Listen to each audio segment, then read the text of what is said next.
Hello, welcome Red Spotters. Now here is your podcast.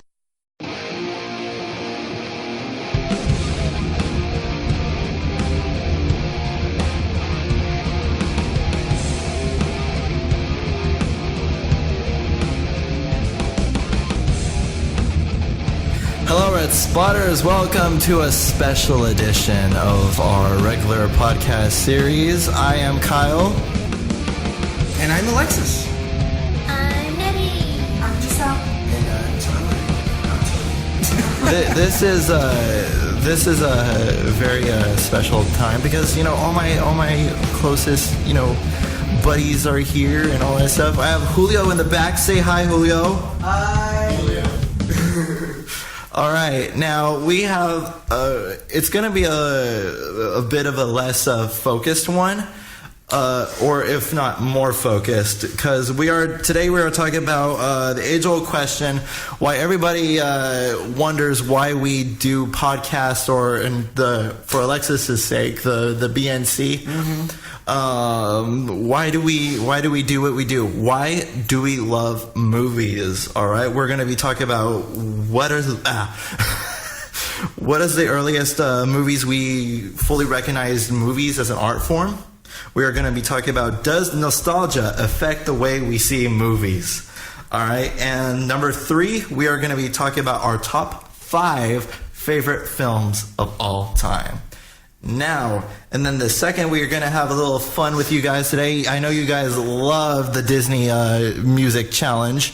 So we are going to go on to nostalgic theme game. We are going to see who is great at pointing out the nostalgic factor and everything. And I see Tony and Alexis keeping count of how many times I say the word, ready, nostalgia. Ding on that. I think I'm should do the thing. I can get a count on it. Cool. Okay.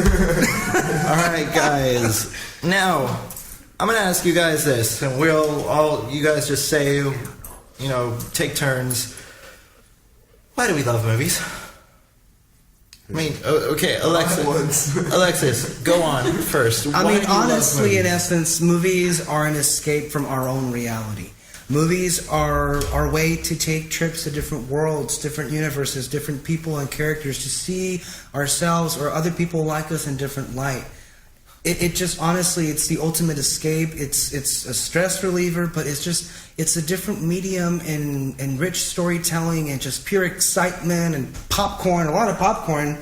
And popcorn time. I mean, yeah. Movies are just some of the best things that have ever come out of this civilization. That's for sure, if not the best. And they really show they are a good template for how society is right now. Nettie.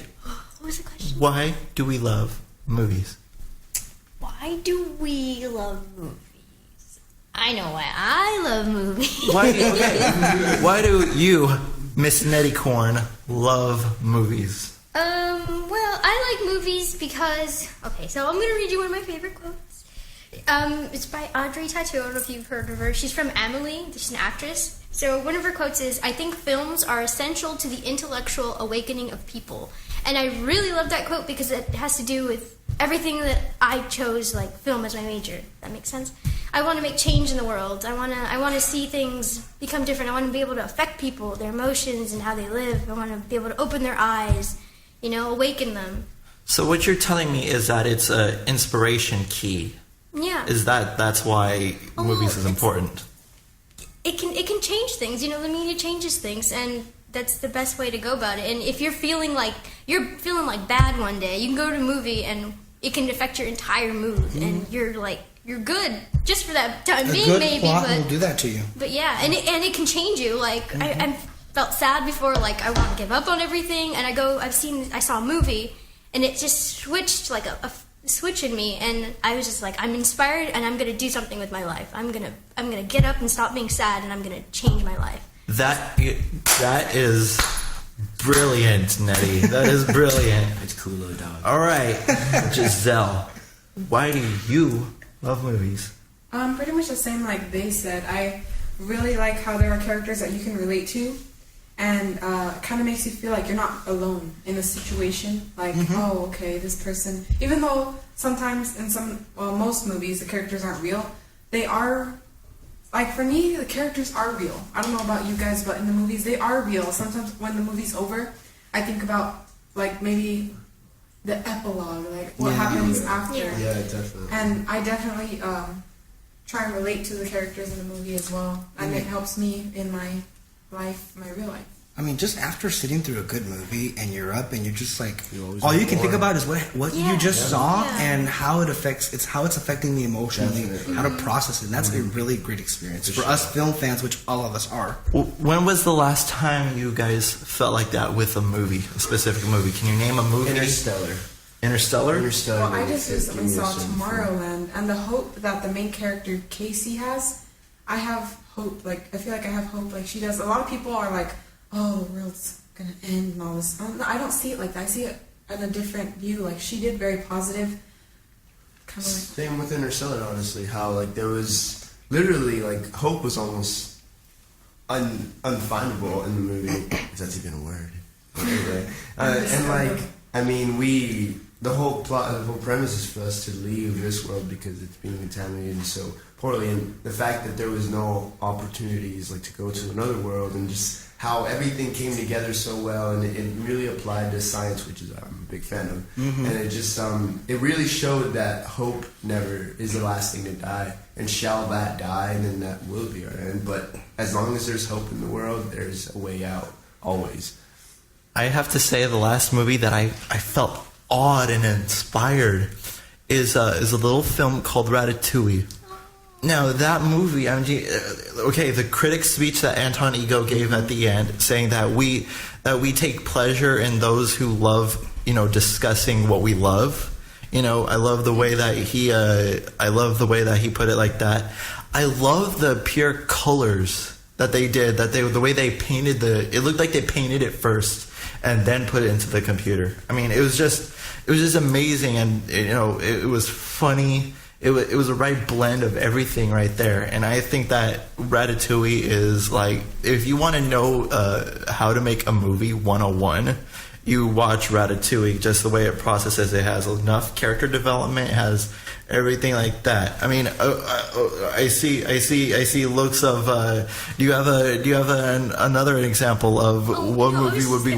Go off yours, because Ratatouille. When I watched it, I wanted to become a chef. Like, it inspired me that much. I started like adding things in my soup. It was I loved Ratatouille. The way you describe that is like you seem like that Ratatouille just was not I don't want to say it in a formulaic way, but it was, and I don't even want to say it in like saying that it's my favorite movie or it should be someone's favorite movie, but it's kind of the perfect way or the perfect example of the perfect movie. Yeah. For me, that movie is Pinocchio. And since we talked about like our top fives or whatever, Pinocchio isn't even in my top five. But I will say that for me, it's the perfect movie. And that's just in different, and like putting it into different perspectives and different contexts. But the literal description of a movie for me would be that. Pinocchio. It's a classic. Yeah. Pinocchio used to scare me. Pinocchio used to scare everybody. The last movie I definitely saw that really made me go through an experience like that afterward would be Boyhood.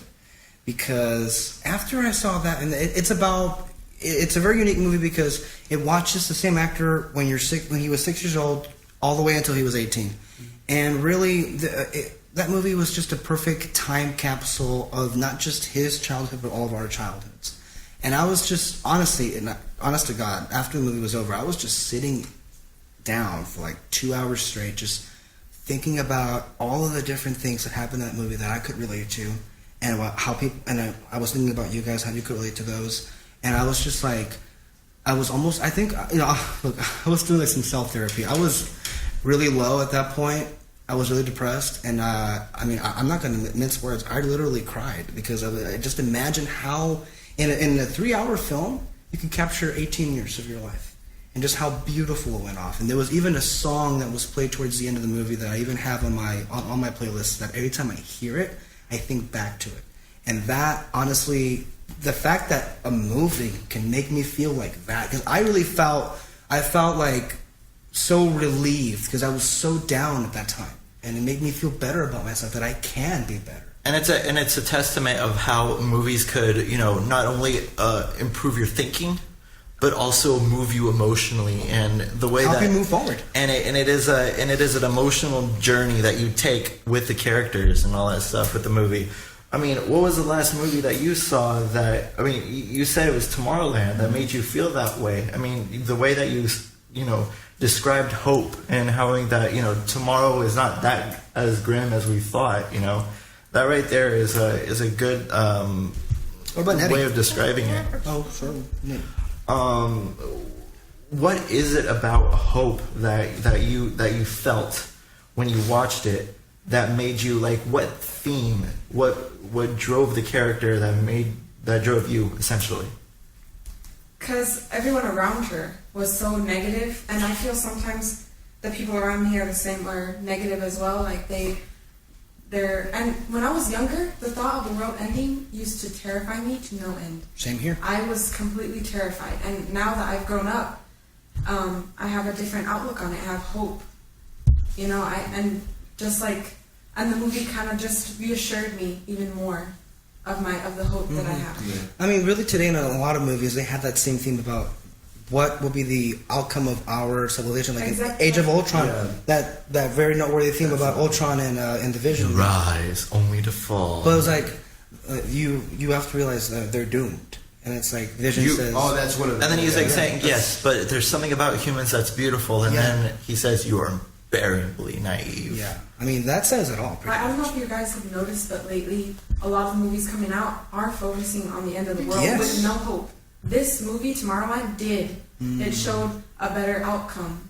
I don't know, but I haven't seen like those. I saw Age of Ultron, but I didn't see San Andreas. Has anyone seen that one? Not yet. That That's one a just movie? looks. No, I'm kidding. awesome. I know.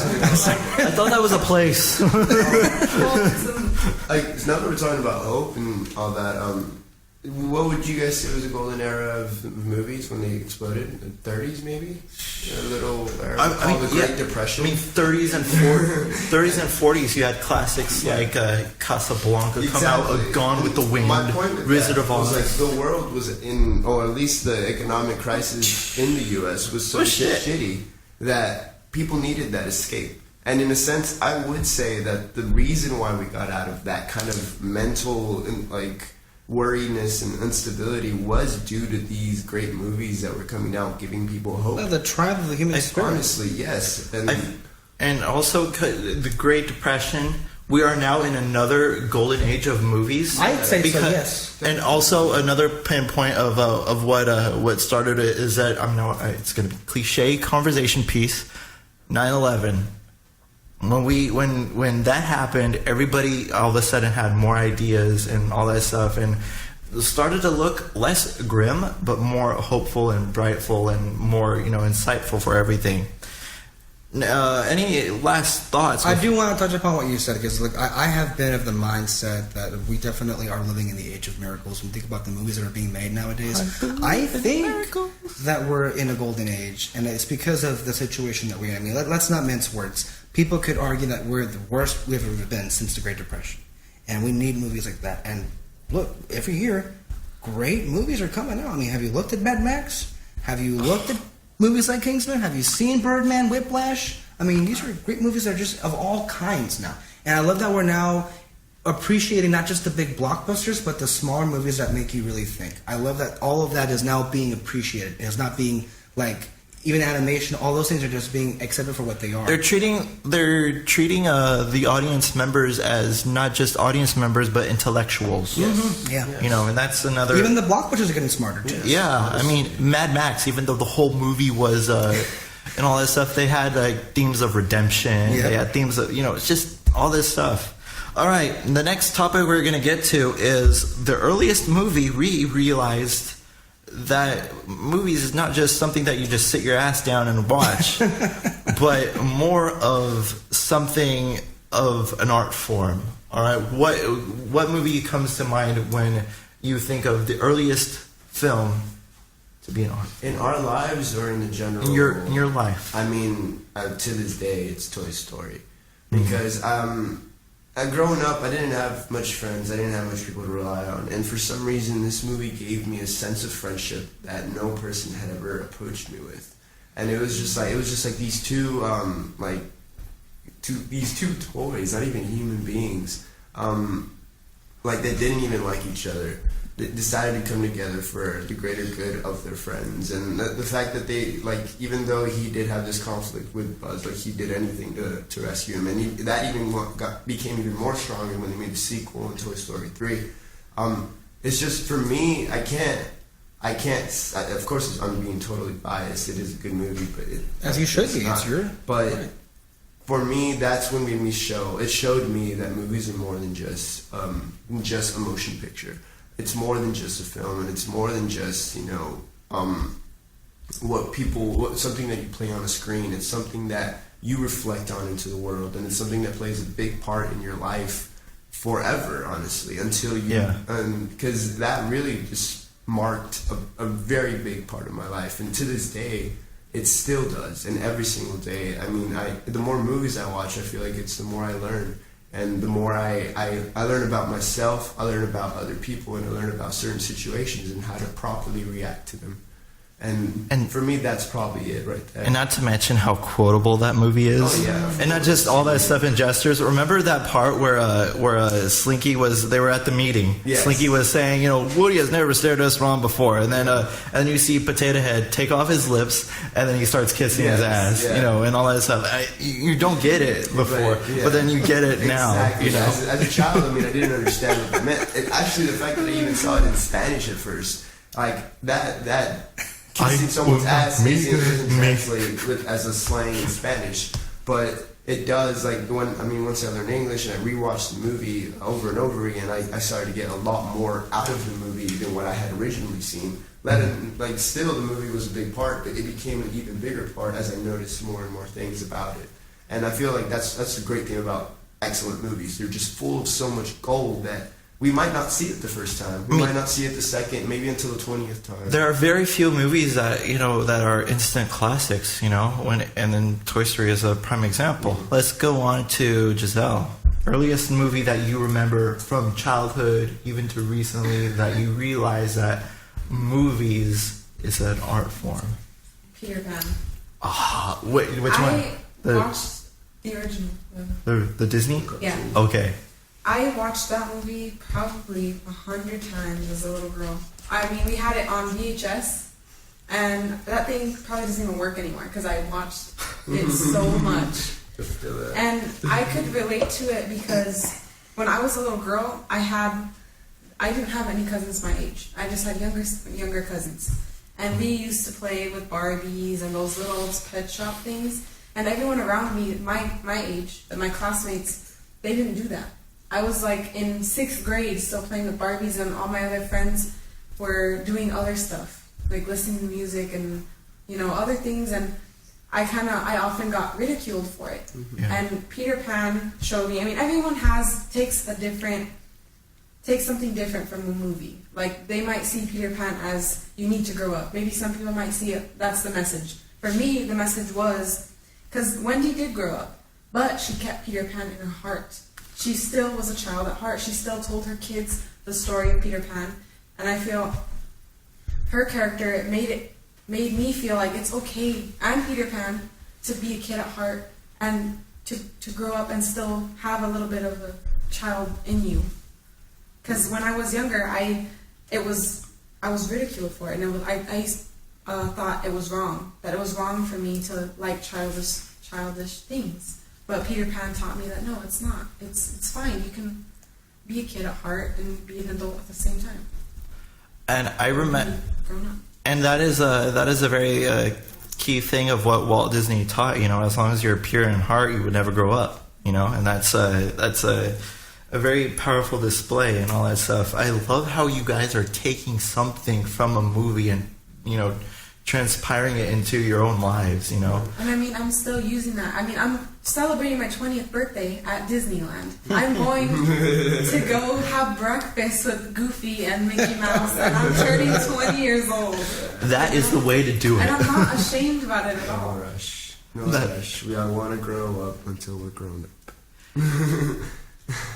Nettie. Only I can text and talk. Okay.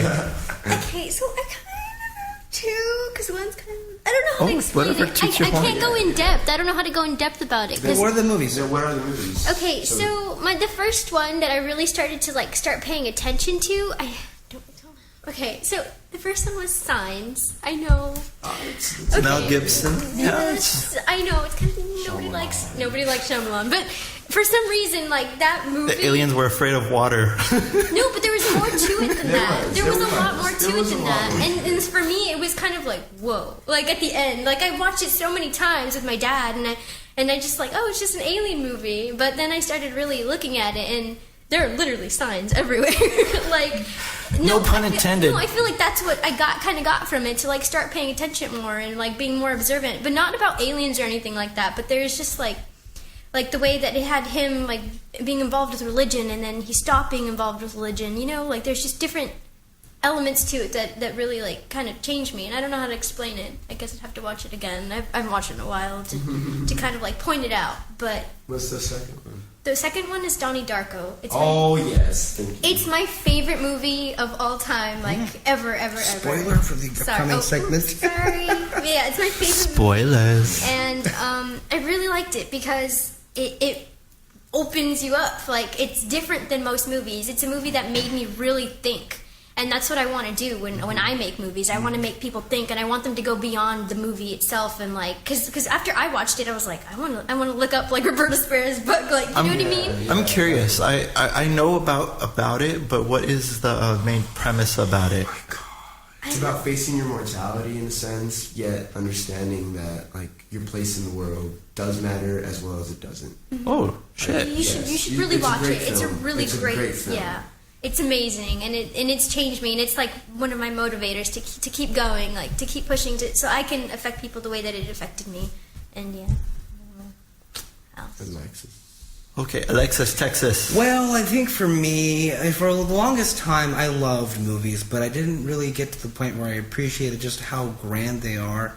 And I think it would have to be Spielberg's Lincoln that changed that, because at that point, that movie really made me think, you know what, this is not just a movie, but really it's saying a lot about a man and what he had to do, and the effect that he had on all of us today. If he had not made the decisions he made, Abraham Lincoln, obviously, then a lot of things would not come to pass what they are today. And I remember that year being so excited about the movie. I remember I was interested, I went in to see it, and I was just blown away by just the performance of Daniel Day-Lewis as an actor, and then how I didn't feel I was watching him. I felt I was watching Abraham Lincoln himself, and he's my favorite president. I thought one of the best. It's like you're in the great moments with.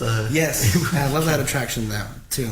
The And only person on earth, I bet, but I'm sure no, there are people. We have an online. Yeah, thing. that small fan base, a fan base of one.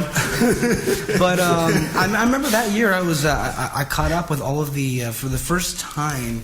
I was fully engulfed in the whole like Oscar buzz and what movies were out there and the different kind of movies that were being appreciated and everything. And that was the first time I thought to myself, this is grand. And from then on, I just it felt like a whole new frontier of movies. Yes, a whole new frontier of movies, and yeah, that's it. All right, for me, we're gonna go into 1930s England and explore a nanny who saved not only the children but the children's father, and it is Mary Poppins. To me, Mary Poppins. There she is. Yeah, in the flesh. Mary Poppins, the way that I saw it, I mean, it's the first thing because I was kind of mad at my parents' divorce situation, and so it's the first thing that me and my dad actually connected with was with Mary Poppins. I mean, we would sing the songs. We would, just laugh at, just at the penguins making asses of themselves. It's just an amazing film. And just sing, the song that, it is probably one of my favorite songs of all time. The song "Feed the Birds," and just the way that, do good while you still can. Be charitable, be, open to, new things and all that stuff. And the way that, me and my dad had, conversations about Mary Poppins, years after, talking about the different messages, and not just to mention how timeless of a movie it is. Mm-hmm. I mean, that movie, you could watch it, 2,000 years into the future and it'll still, hold its ground like it does today, And I think that Mary Poppins is the perfect example of what a perfect movie is. And it's just all this stuff and memorable music and all that stuff. And it is definitely Walt Disney's crowning achievement. I mean, who among us has seen the movie Saving Mr. Banks? I have. You guys? I haven't, based on a promise. Oh. Have you seen another one of those promises? Really? How many do you have? I have 3. Well, just seeing that, Saving Mr. Banks, it kind of helped me out with a little bit more. But overall, Mary Poppins is mine. Yours is Peter Pan, Toy Story, Donnie Darko, or Signs. and yours is Lincoln. Yes. And I think that's a pretty much wrap. Now, let's go on to the next subject. Get your word counter ready. Do we have the cow? Do we have the cow? Old nuggets, everyone. Do we have the technology? How many times have we counted now? We're at 4. We're at 4. Give me like 2 seconds. Okay, I hope it worked. Oh wait, hold on. Give me like another second. Let's test it. Let's test it. Wait. Is it? Will it work? For it? Oh, not that one. This one. Okay. Let's test it out. Say it. How does nostalgia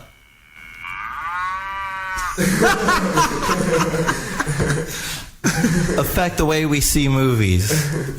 Now, a lot of people watch Transformers, Smurfs, or whatever, that aren't Adam Sandler. Adam Sandler. That doesn't really have to do with anything nostalgic. Adam Sandler has to do with everything ever. Or any. Kanye. And MJ. Yes. But does nostalgia play on how we view movies, and does it affect our full vision of the quality of a film? Giselle, does it affect the way we see movies? I would like Tony to go first. But I always go first, and I always It gives everyone else inspiration.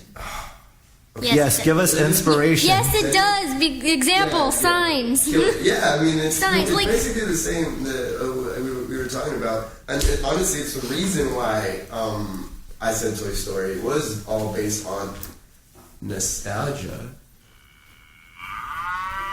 So, I just really wanted to say it.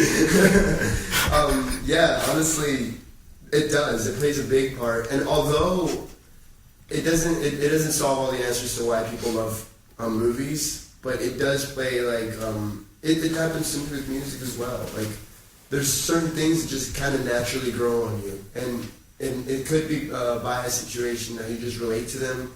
But in a sense, as you grow up, you kind of grow up to want to become more like that character, more like that actor, more like that person. I mean, it's the reason you love imitating Captain Jack Sparrow or the Joker so much, because you saw those characters growing up, and they caused nostalgia. So now you just you see yourself on a boat, or you see yourself on a ship and a boat. It's a ship, mate. It's a ship, whatever. You're on a boat. Oh my goodness! How on earth am I on a fucking boat? Of course, it plays a big part. It plays for some people. It plays all the parts. For others, it's an aspect that they like to consider, but not necessarily does it answer all questions. But yeah. Nettie. Didn't I just go? Like I said, like the Signs thing, like that's a lot of it is based on the nostalgia with like my dad and all that shenanigans. Dude, nostalgia. Just keep talking over while you play that. with like my dad and all that shenanigans, and like other movies. Like my dad loves Halloween, like all the Halloween movies, and obviously the classic horror movies aren't the best, but for me, because I grew up on them, I really do like them, and I love them. They're cheesy slasher films. Yeah, but because I grew up with them with my dad, and it's like a connection. I always say like Halloween is one of my favorite horror movies just because of that nostalgia. It's so fun. It's kind of fun. Well, I certainly would say that nostalgia. We should have picked a ding just to faster. I'll figure it out. Okay. You guys do. I would certainly say that it has a big part to play on how we feel about movies, and I'd say look no further than Jurassic World that just came out. I mean, realistically, it's a Oh my gosh! I mean, when we watched Jurassic World, when you hear John Williams' score just swooping in, I had chills in the back of my back when it came going up, and then when it had the big reveal of the park or the world, it was just wow. It was a Jurassic World, if you will. Yeah, and honestly, Jurassic World isn't by any means a great movie, extraordinary or stellar, but it's Interstellar. good. Everything it should be. But it's good, yeah, and it's because of that nostalgia.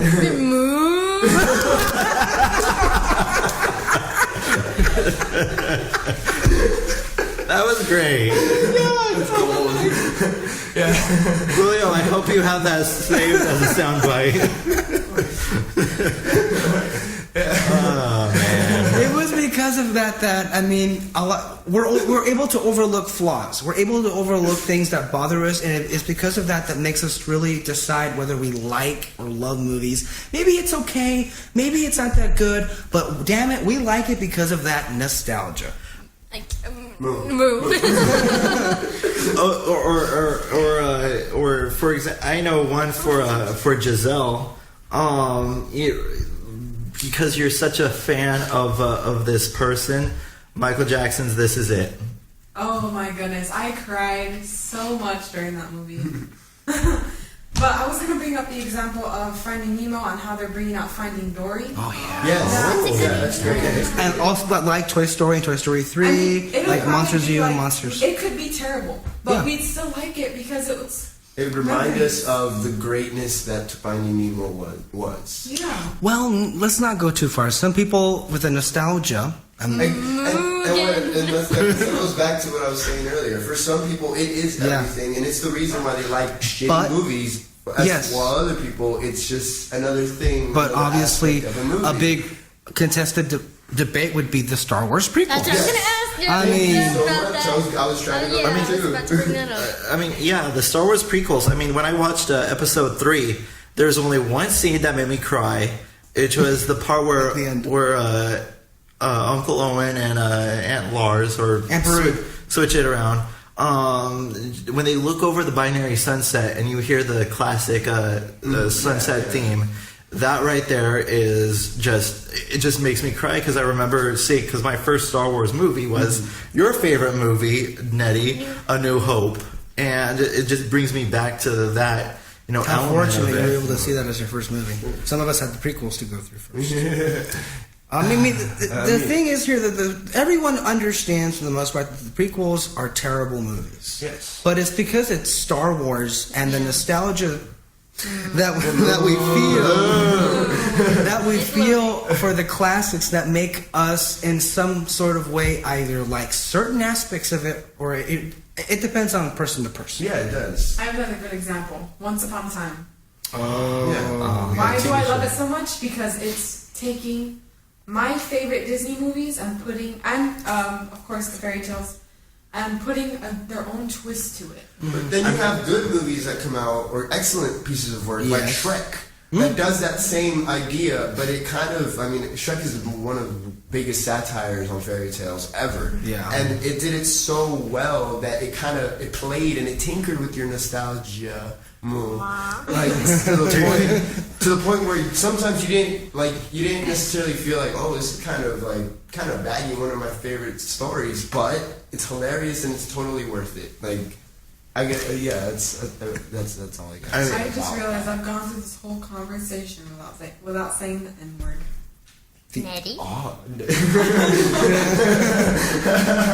Nostalgia.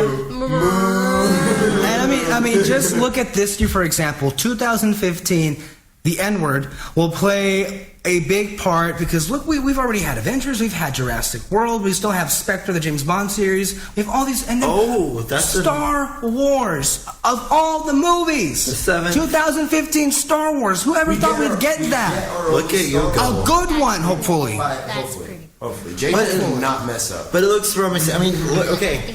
I mean, we haven't seen the movie yet, but we've seen the trailer to Star Wars. And a lot of people already have an opinion. Remember the freaking scene, the best scene in the trailer, when you just hear Han Solo say, "Chewie, we're home," and then you hear Chewie, and then that moment it brings you back to the original trilogy, and it's just You're downplaying it. I showed you the trailer, and you were like a little girl. You were up and down, smashing things. I was completely fangirling, and I'm not afraid to admit it. It's Star Wars. I was completely fangirling, because one of my favorite characters is Han Solo, and just seeing him back. And it's Harrison Ford, for crying out. Yes, Nettie purchased right here, Alexis, a piggy bank, but figured as Han Solo trapped in carbonite. And you'll see it in the Barely News Crew. You'll see it on the Barely News Crew video, which, if you follow the link below, you'll find it. Pretty awesome. Yeah. It's because I'm in it. Of course, Nettie. Nothing will be complete without you. But yeah, so nostalgia. Whoa. That cow sounded like it was dying. Did Chewbacca now? I have a hippo or seal. Oh. That was great. You should that. All right. So yeah, obviously nostalgia. It plays a big part of how we watch films out there. Now let's ask another question, the last question for the segment, and then we'll get on to our game. The fun part of this, without all this intellectual, talk. All right, our top 5 favorite movies. Let's start with Alexis. Yeah, it's not Tony. Why did you have to start with me? Okay, well, because you start shit. Okay. My top 5 favorite movies are a collection of, I guess, if you know who I am, these picks will make a lot of... It's hot in here.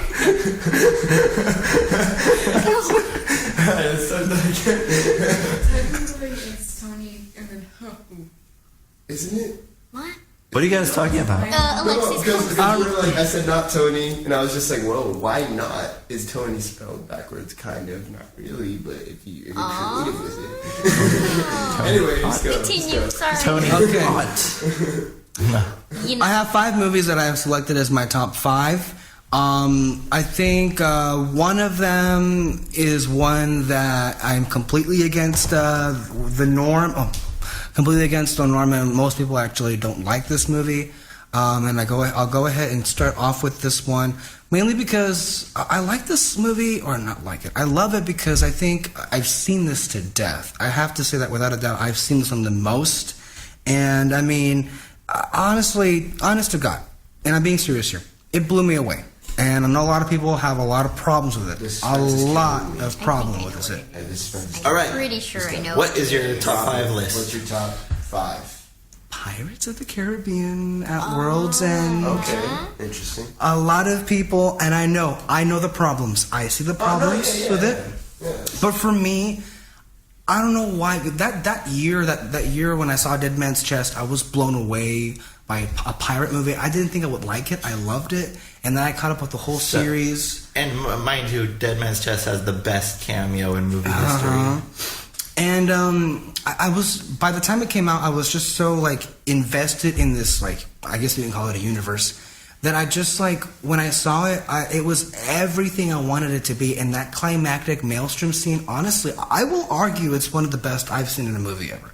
And I know people have their problems with it, and I think they are warranted. I see the problems. I see why it can be misconstrued as convoluted. But I just love, for me, it feels cinematic, and I love it. Now, if you ask me, I could probably never see this movie again in my life, because I've seen it so many times. So, and it's very political, which, I mean, do you know me? So that's number 5. Number 4 would be, oh God, it's difficult. I'm going to say right now number 4 would be Forrest Gump. Forrest Gump, oh dear God. I mean, in my junior year, sometimes there aren't enough rocks. In my junior year of high school, I was in an AP US history class, and I had seen Forrest Gump before.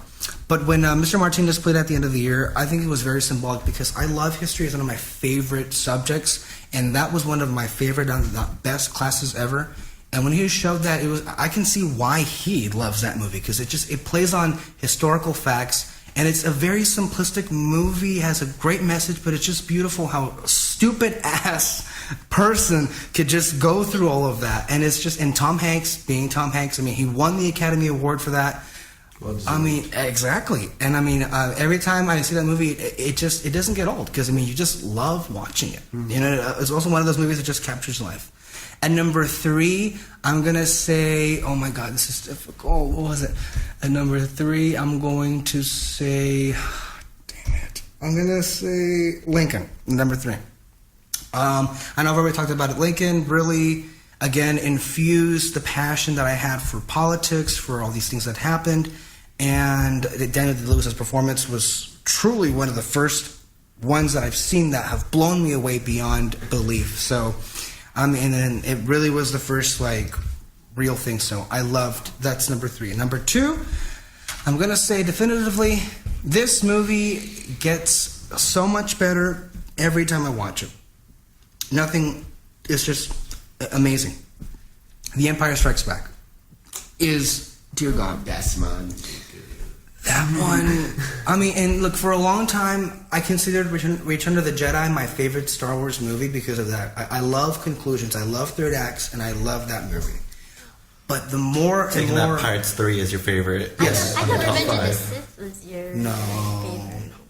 Natty, don't embarrass me. I could have sworn that was you. I could have sworn it was you. No, I mean, that's blasphemy to this guy right here. I mean, no, don't say that. Look, Empire... I know.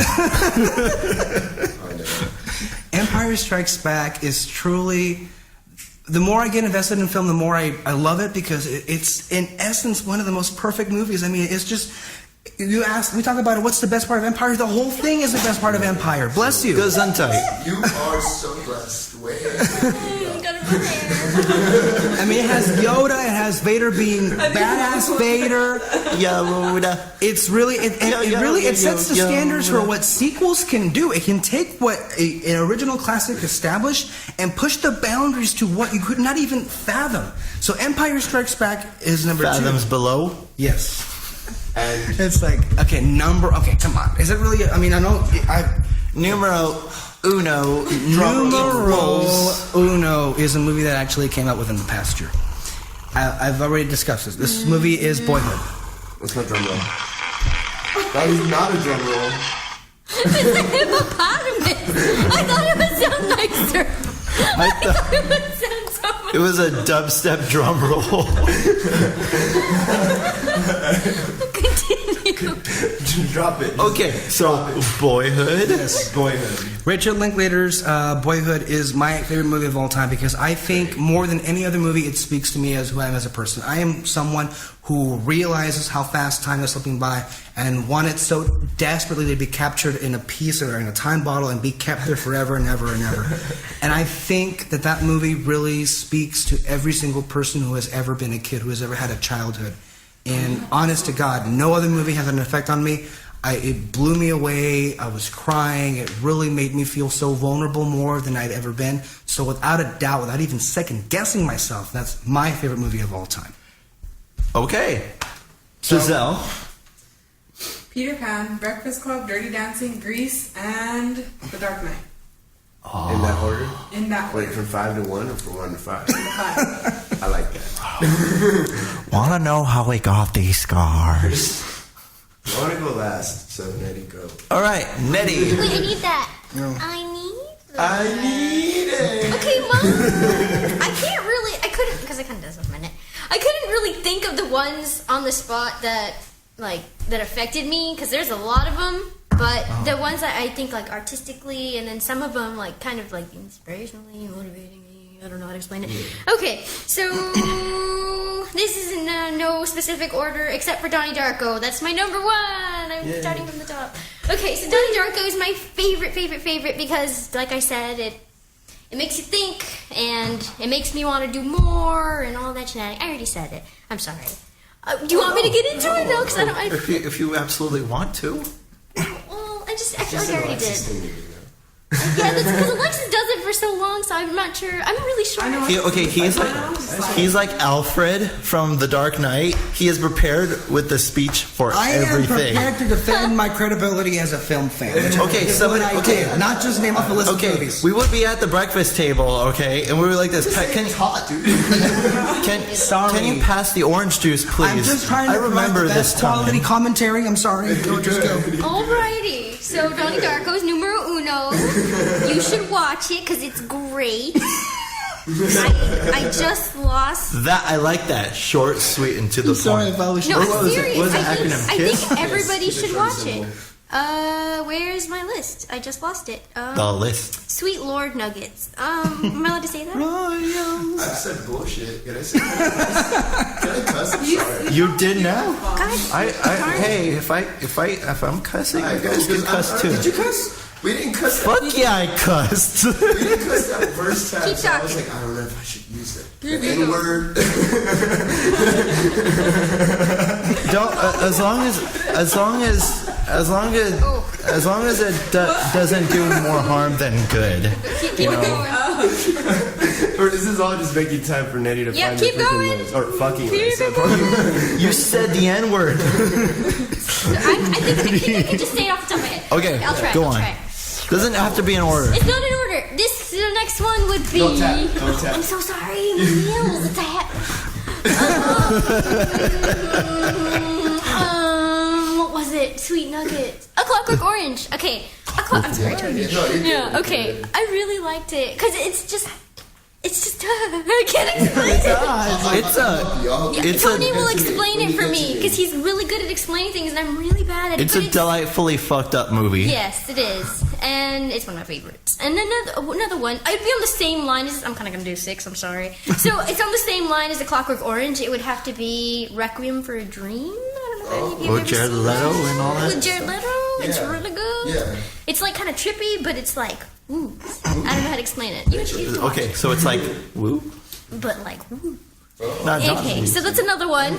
And then another one would be, these are 2 old ones. They're from 1920 and 1930s, I believe. They're both silent films. So the one of them, I'm pretty sure everybody's pretty much probably seen it. And if you haven't, it's now on Netflix. It's A Trip to the Moon. It's one of my, it's one that's really like, kind of like touched me kind of, because it kind of, it shows. Was it in 3D? No, it's okay. It's like, it's super cool. Like, I'm sorry, I do a lot of hand motions. No. I'm like saying because it's a silent movie. We're just blown away. Somebody threw out silent movies. 3D. That's great. It's a silent movie, and Consider the artist. so it was originally black and white, but then they redid it with like color. So it's the film strips, and they actually took the time to color it in and all that. And so it's really cool. Like, I wish I could do that. I wish there was. I'm sure there is somewhere, but I would love to learn how to do that. And it's interesting with what little they had back then that they were able to make such a cool film. I don't know if any of you have ever seen it, but there's like an image with the moon and it has like a rocket in the eye. That's what it's from. That's exactly what it's from. And it's a French film, and it's by Georges Méliès. He's really famous, and all his stuff is good, so I think you should watch it if you haven't. And then the other one is also silent film, and it's German, and it's The Cabinet of Dr. Caligari. If you like Tim Burton, you will like this movie. No, I'm serious. It's like the original Tim Burton, but from 1930s, I believe. And it's like, it's kind of trippy too. And it's about a sleepwalker, and he kills and all that. And visually, it's beautiful. Like the shadows and like the sharp edges, and it's like swirly, but it's live action. It's not animated, so it's really cool. And yeah, I think it's another one you should probably watch if you have it. And you like Tim Burton. Continue. I love Tim Burton. All right, Tony. All right, my taste in film is not as complex as Nettie's, although it's great. Yeah. I'm gonna start at number 5, and I'm gonna be very blunt with you guys. Like, it's very unfair for me to pick 5 movies because I have so many favorites. But in my as my number 5, I actually chose 1, 2, 3, 4, 5, 6, 7, 8 movies that are my 5th favorite. Honorable mentions go to. So honorable mentions go to The Dark Knight, The Green Mile, Star Wars Empire Strikes Back, Moonrise Kingdom, Interstellar, Spirited Away, and Monty Python Holy Grail. Oh, and A Clockwork Orange, which I would like to get a little bit more into. Out of all of those, honestly, I would probably say A Clockwork Orange is the 5th. I just kind of don't want to make it the 5th. And I love that movie basically because it was so direct to what it needed to its purpose. It was very vulgar, very crude, and very I can't really compare it to anything else. And the way Stanley Kubrick made that and still was able to pull it off and give a good message, or not necessarily a good message, but a very complex message with a very fucked up premise, was really truly inspiring. The fact that you can really just talk about any topic as long as you talk about it the right way. And I'm all for that. Explicitity is not that big of a deal, like how we were just cussing right now. And we're all just having fun with it, honestly. We don't mean any offense or anything. We just mean it because we're having fun with it. Oh, shit. The 4th movie I would like to say is Innocent Voices. And I just translated it from Spanish. It's Voces Inocentes. That's a Salvadoran... It's from El Salvador. And the movie it talks about a kid and how his deal with war and how he has... It's just how all this shit this kid has to go through just to survive during the middle of a war. And he gets handed an AK-47 at some point. At another point, he's on a line ready to get executed. And the fact that war is just such a cruel thing, and it really exposes that in the film. My top 3 is Pulp Fiction. Pulp Fiction because love it. The main reason why I do love Pulp Fiction is due to the dialogue, and Tarantino does magic with that. The way I would like to narrow it down is yes, there's 2 hitmen in a car, but they're not talking about anything particularly having to do with the plot. I mean, if that was that character, Jules, and that was Vincent, and they were real, actual people, that is the exact conversation that they would be having. Not necessarily pertaining to the hit they're about to do, what they're going to do exactly. They're just kind of just we talking about having coffee or something. Yeah, they're just talking about TV shows and their boss's wife and just little gossip things. We're talking about Royale with cheese. Royale with cheese. Like quarter pounder. Just little things like that. And how Tarantino somehow found a way to get all those arbitrary details about the movie and tie them into the plot was just, for me, it was just genius. My number 2 is Beautiful Life. It's an Italian film, if you guys haven't seen it, and it's based on the Holocaust in Italy, and it has to do with a father and a son and how they get deported into a concentration camp.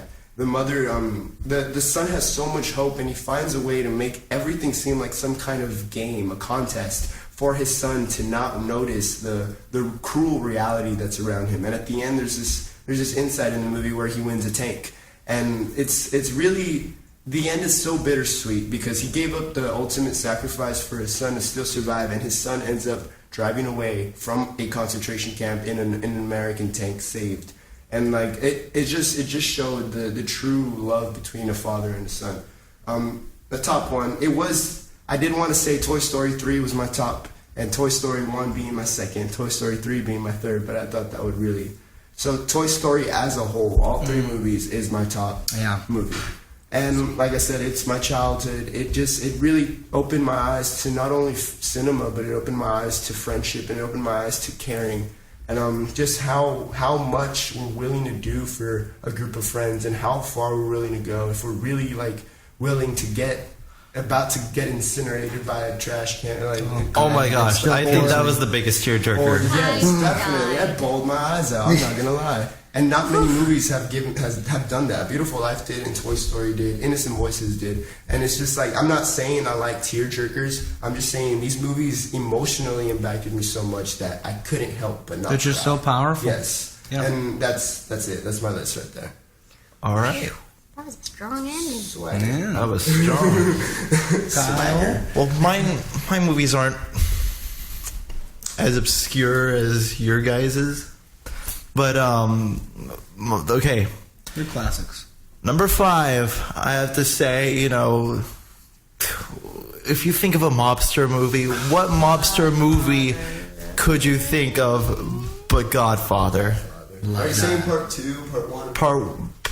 Just the Godfather. Godfather. Because the second one's fucking miserable. It's way better than the first. Just saying. But no, I mean, yeah, but I mean, as it a just whole. introduced But you as into a this whole. whole As a big whole. world. I thought that was. Sorry. I mean, Al Pacino, the way that he was. No, wait. For Alexis, Al Pacino.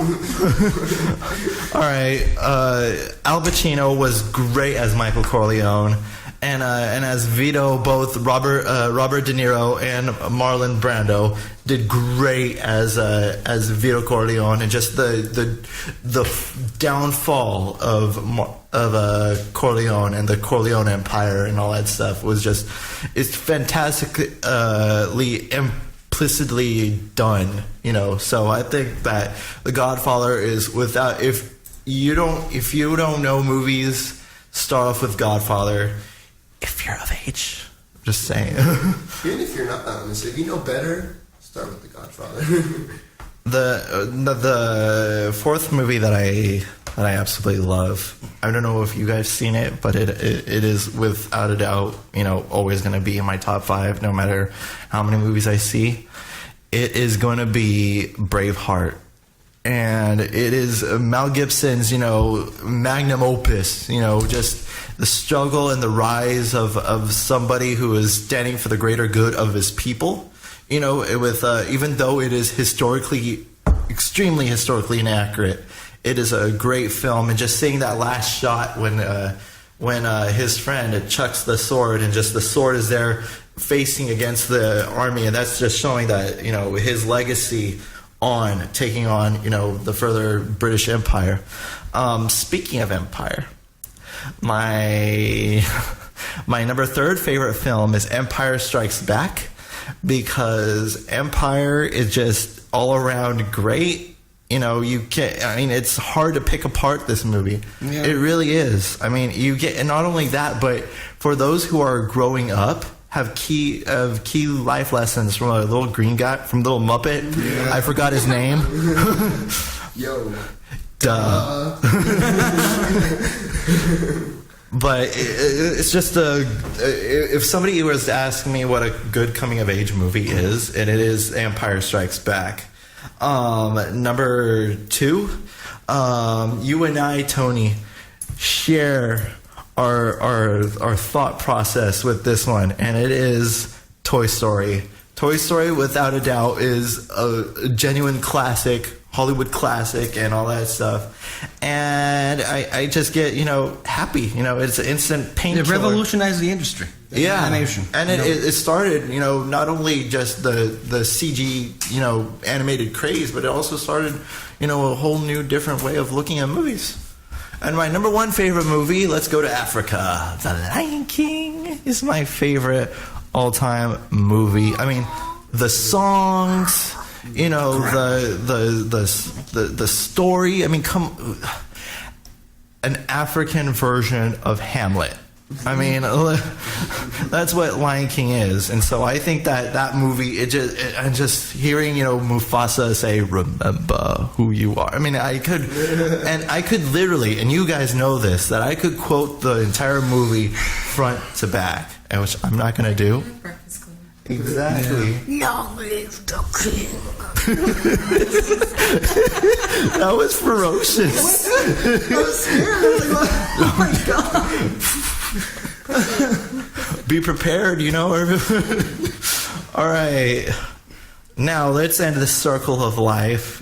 Movies is obviously a key part of this whole entire thing. Now let's get on, because everybody's enraged and heat and all that stuff. We're gonna take a quick break, and then we are gonna go in and sue on to the nostalgia theme game. All right, ladies and gentlemen, thank you.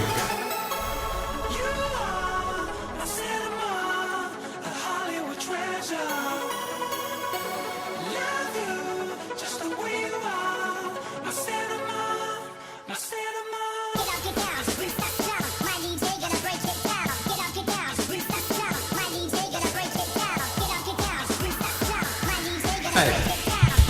Welcome back, ladies and gentlemen. Now it is time to put our nostalgia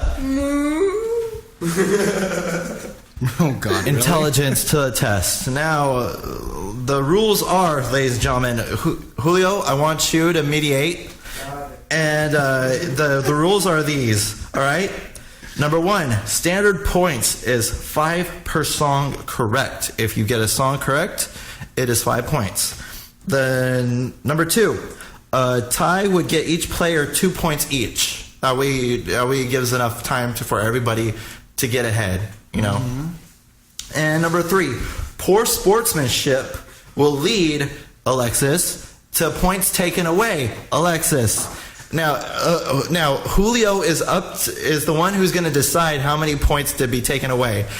It doesn't matter if it's all the points that you have or anything like that. So you have been warned. Now, ladies and gentlemen, let's get this ball rolling.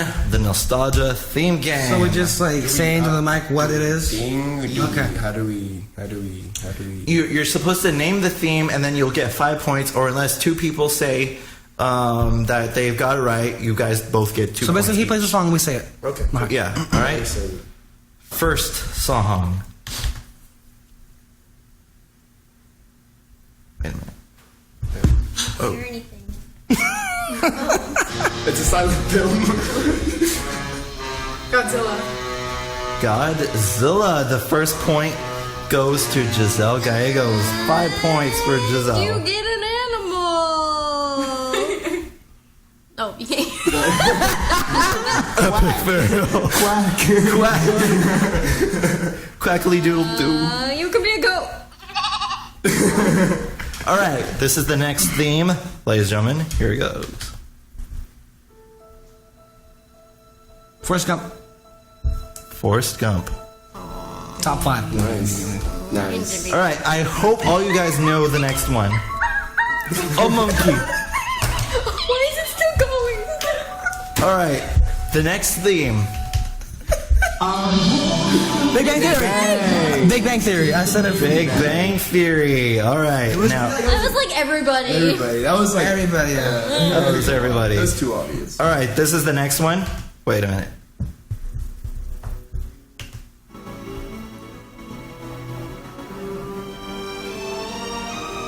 That sounds so cool. That's incredible. No, Oh my god. it's superhero. The Dark Knight? Is that Batman? Batman. Burton's Batman. Tim Burton's Batman. I knew it was Batman. I just didn't know which one. All right, now here's the next one. That was good.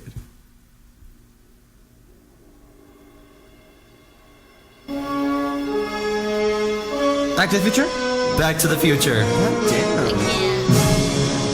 I'm good at this stuff. All right. Wait. Incredible. Bond. Oh. James Bond. Yes, James Bond. All right. It was close. I hope you all know this one, because I'll be very disappointed if you don't know it. Wait. Chicken Josh. You up when you're down. So just turn around. Meow, meow, meow, meow. All right. This is the next one. Grease. 5. Kanye. Can I just say that's a Frankie Valli song? So, and it's, what's the name of the song? Can you take away points from? What's the next one? No, seriously, no, that's not cool. 2 points from Slytherin. That's not cool.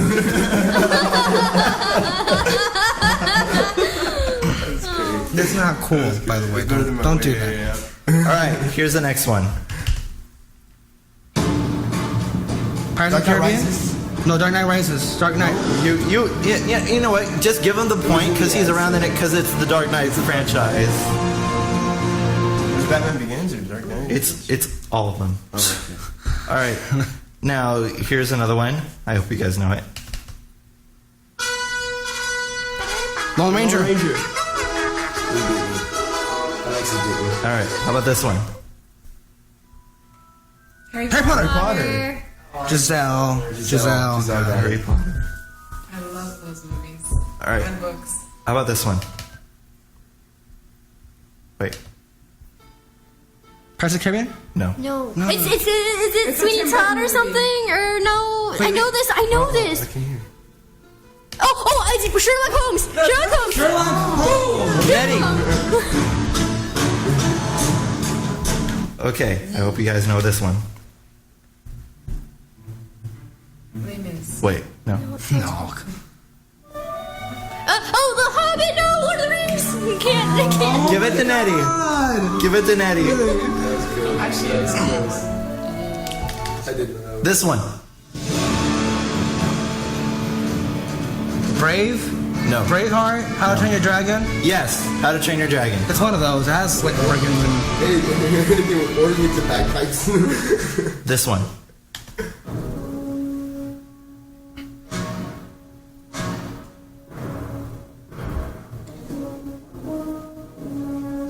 Narnia or something. Let me hear it. Wait, what? Why'd you change it? I'm trying to find the iconic part. Thought you guys could. Jaws! Yes. Jaws, yes, I love that Jaws. movie. All right. Okay, this one.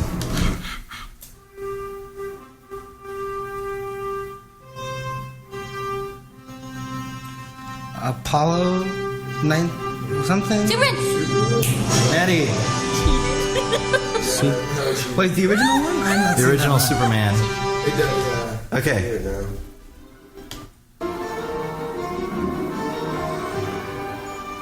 E.T. E.T. E.T. Easy. Like, is it? All right, the next one. You guys, for God's sakes, you guys better know this one. Star Wars! Star Wars. Scared the nuts out of me. Star Wars, I better get that one. I'm sorry. You know what? For scary Nettie, eliminate 10 points. I got it. Brian, I'm sorry. kidding. I'm sorry, Nettie. I'm sorry. All right. Like, I mean...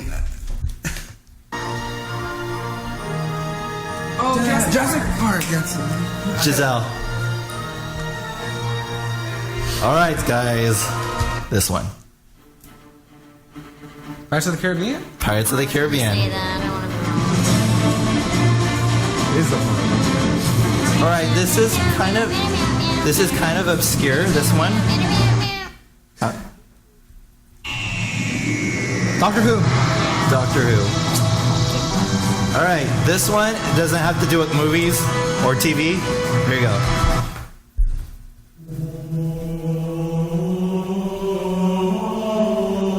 Assassin's Creed? Do you know it, Julio? Do you know it? Okay, you're gonna get a point. What? Halo? You get 5 points. All right, how about this one, guys? Super Mario Brothers. Yes. What the hell? Yeah. Okay. I was like...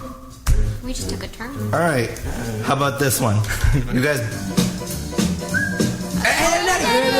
Eddie. Eddie. All right, the next one. Zack and Cody! Just give them all 2 points. I didn't get that one. All right. Wait. Wait. I know this one.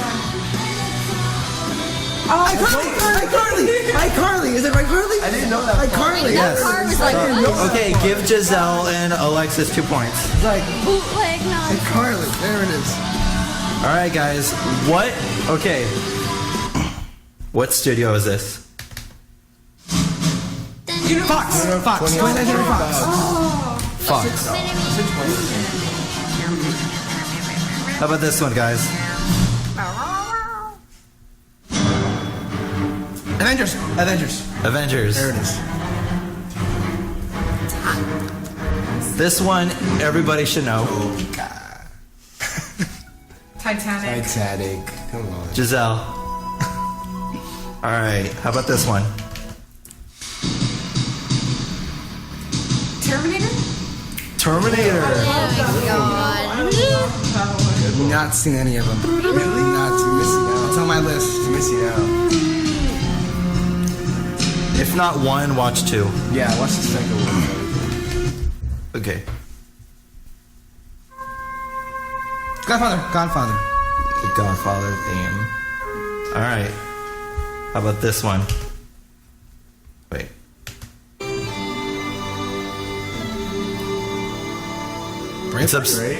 Braveheart. Oh. Julio, this is for you. Kingsman. No. Oh. Legend of Zelda.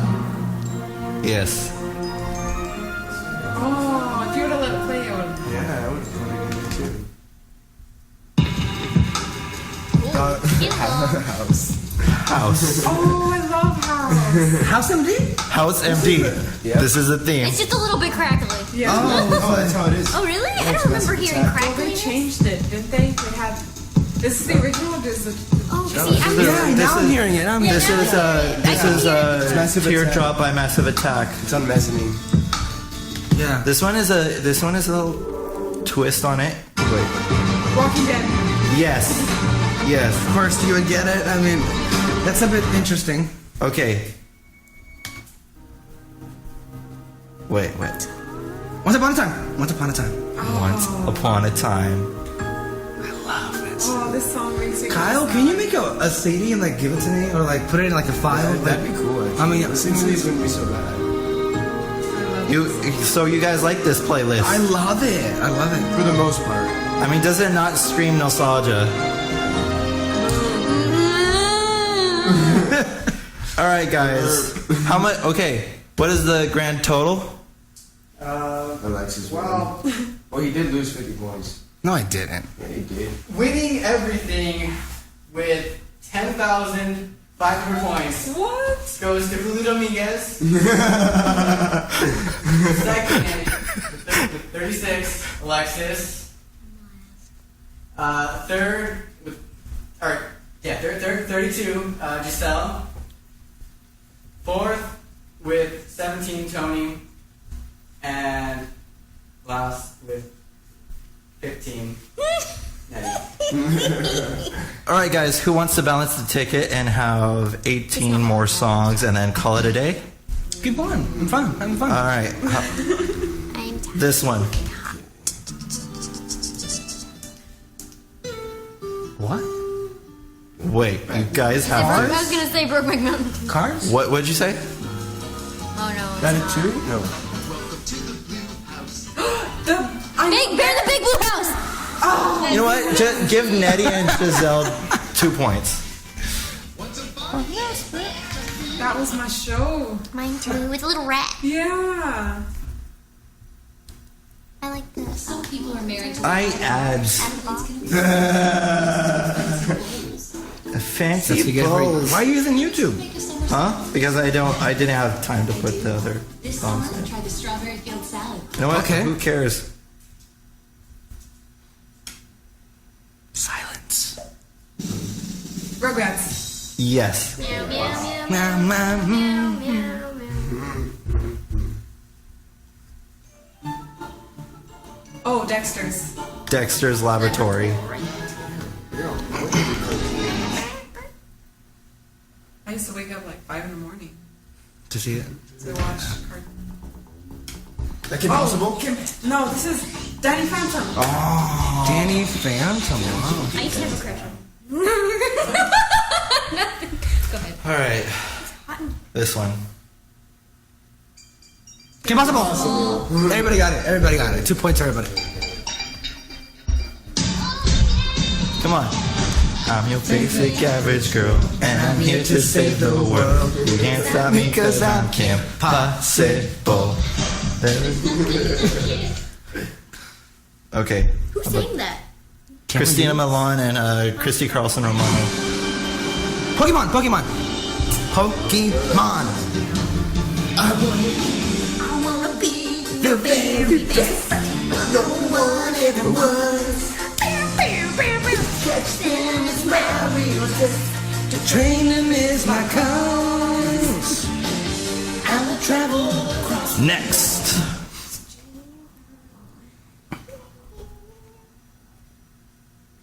Oh, It's just my ads. favorite because Come on.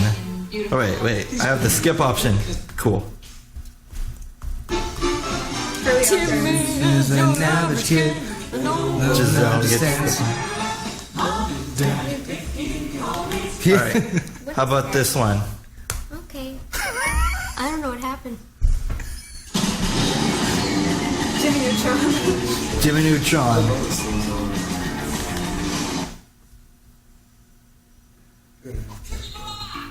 Lilo and Stitch series. Lilo and Stitch series. Lilo and Stitch the series on Disney Channel. My favorite.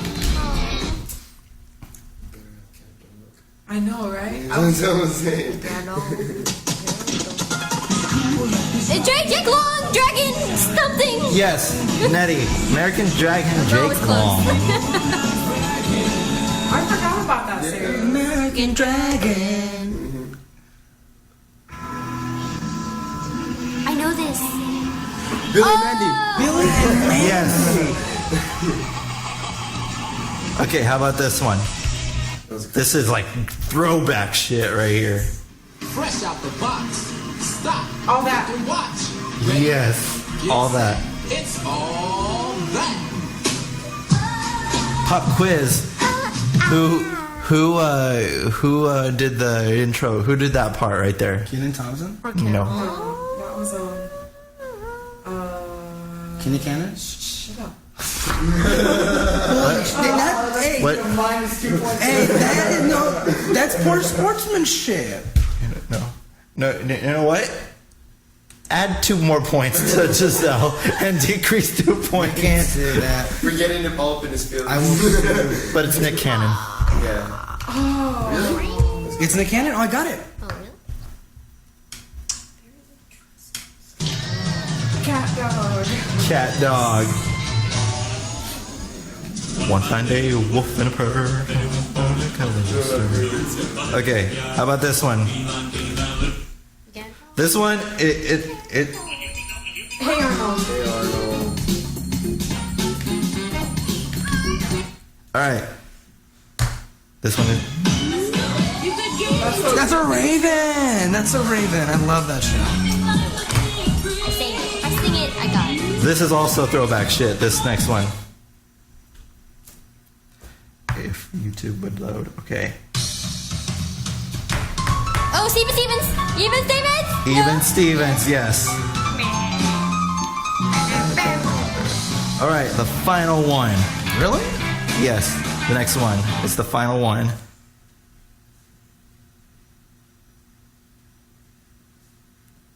And then ads. Ads. Places with fancy bowls. Fancy boys. Fuck you, Wendy's. Fancy balls. Fuck you, Wendy's. Some people are married. Even when I refresh it, it still doesn't. I don't, mute it. So wait, while we're doing that, what is the tally? Giselle's winning. So I think. Giselle's winning, then Alexis, and then I gave up Eddie, on and my- then Tony. He's only got one. All right, now here's the final one. This is sudden death. Whoever gets this one right SpongeBob. gets 10 points. SpongeBob. And big ones. 10 big ones. All right, enough for anybody to catch up to second. All right, Right? I think. I don't know math. That's why I'm an English major. All right, this one, guys. Rocket Power. Okay, Giselle. That's it. Giselle won. I mean, 10 points. Just schooled us on that cartoon. All right, guys. That was the nostalgic Fun. theme game. All right, the long-anticipated nostalgia theme game. I give a round of applause for those who participated. Shame on you for not letting it go. No. That's not a Shame on you theme. guys for not knowing your cartoons. Yeah. At least I knew my movie themes. I was a Cartoon Network kid. I didn't watch much Nickelodeon or Disney Channel. Yeah. That's where I got Billy and Mandy. There was no Foster's Home for Imagination. Yeah, what the hell? There was no Fox. SpongeBob? Simpsons, Family Guy. Courage the Cowardly Dog. Courage! What the hell, It Kyle? was all cartoon. Here It was to all fin- all to finish Nickelodeon and To Disney finish Channel. it off, here's for you guys. So that was Red Spotlight Entertainment, ladies and gentlemen. I'm Kyle. I'm Alexis. I'm Nettie. I'm Giselle. And I am Tony. And everybody, SpongeBob SquarePants. Yellow is disease. SpongeBob SquarePants. Nonsense be something you wish. Bye, everybody. Thank you so much. You want to watch the first part of this, go to BNC.